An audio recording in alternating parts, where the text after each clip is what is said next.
হরে কৃষ্ণ। সকলের চরণে জানাই সশ্রদ্ধ প্রণিপাত। আপনাদের সবাইকে জানাই দৈনিক গীতামৃতের সপ্তপঞ্চাশত বা ৫৭তম পর্বে সুস্বাগতম, কৃষ্ণপ্রীতি এবং শুভেচ্ছা।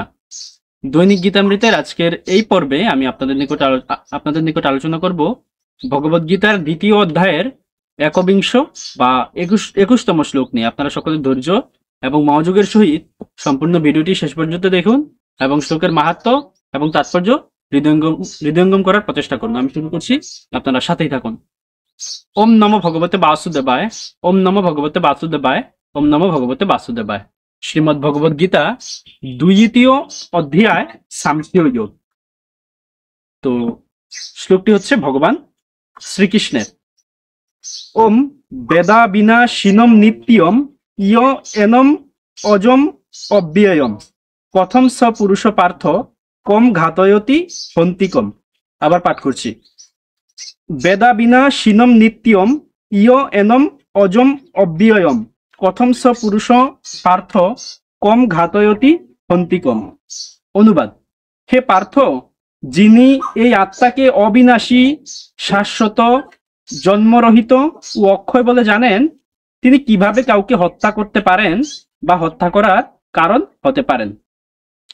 তো এই শ্লোকে ভগবান শ্রীকৃষ্ণ অর্জুনের নিকট বলছেন যে যিনি হচ্ছে আত্মাকে অবিনাশী, অর্থাৎ যার কখনো বিনাশ হয় না, এবং শাশ্বত, অর্থাৎ যা সর্বদা বর্তমান থাকে, এবং যার কখনো জন্ম হয় না এবং যার কখনো ক্ষয় হয় না, অক্ষয়, এরকম বৈশিষ্ট্য সম্বন্ধে জানেন আত্মার, তিনি হচ্ছে কাউকে হত্যা করতে কিভাবে পারেন বা হচ্ছে কারো হত্যা করার কারণই বা কিভাবে হতে পারেন।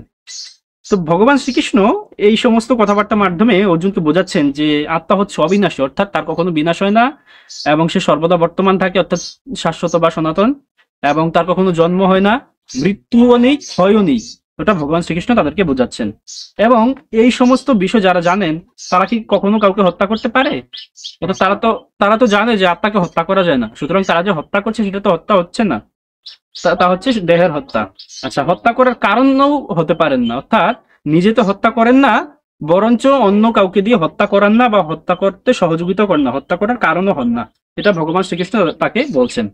এবং তাকে হচ্ছে যুদ্ধ করার জন্য উৎসাহিত করা হচ্ছে যে ধর্মের প্রয়োজনে তোমাকে যুদ্ধ করতে হবে, এবং তারা যেহেতু প্রত্যেকে আত্মা, তুমিও আত্মা, প্রতিটি মানুষ, প্রতিটি জীব হচ্ছে আত্মা, সুতরাং তুমি কাউকে হত্যা করতে পারবে না বা কারো হত্যা করার কারণও হতে পারবে না। সুতরাং তুমি ধর্ম রক্ষার জন্য যুদ্ধ করতে হবে, তাদের দেহেরই শুধু মৃত্যু হবে। তো এই কথার মানে এই নয় যে আমরা হচ্ছে যাকে তাকে, যারটা দেহকে কষ্ট দিব, যারটা দেহকে হচ্ছে হত্যা করে দিব। তো হচ্ছে ধর্মের প্রয়োজনে ছিল, ধর্মের প্রয়োজনে হত্যা করতে হবে, যারা অপরাধী ছিল তাদেরকে দণ্ড প্রদান করতে হবে ক্ষত্রিয় হিসেবে। এটা ভগবান শ্রীকৃষ্ণ বলছে। কোনো নির্দোষ প্রাণীকে, নির্দোষ জীবকে বিনা কারণে হত্যা বা বিনা কারণে কষ্ট দেওয়া যাবে না।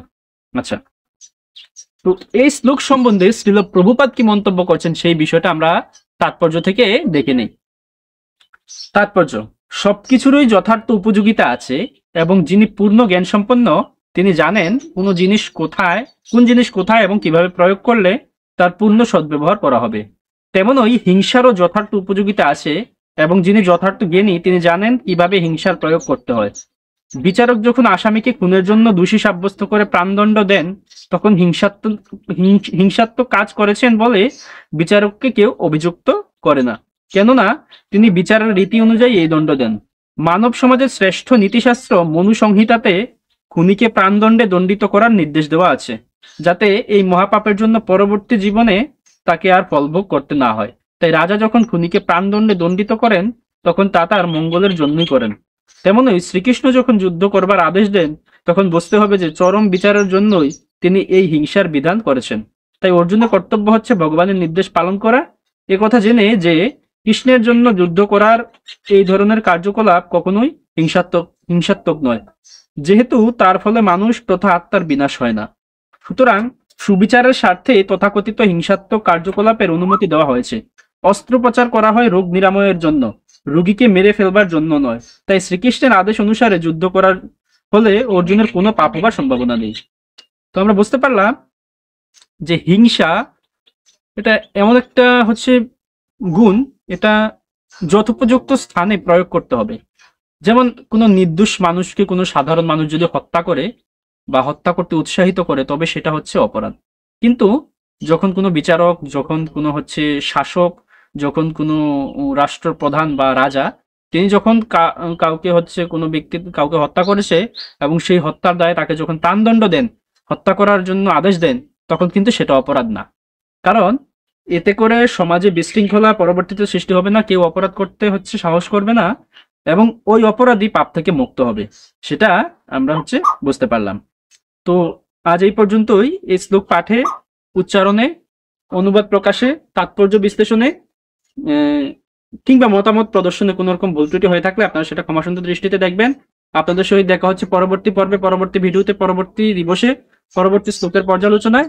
ততক্ষণ ভালো থাকুন, সুস্থ থাকুন, আমাদের সাথেই থাকুন। হরে কৃষ্ণ।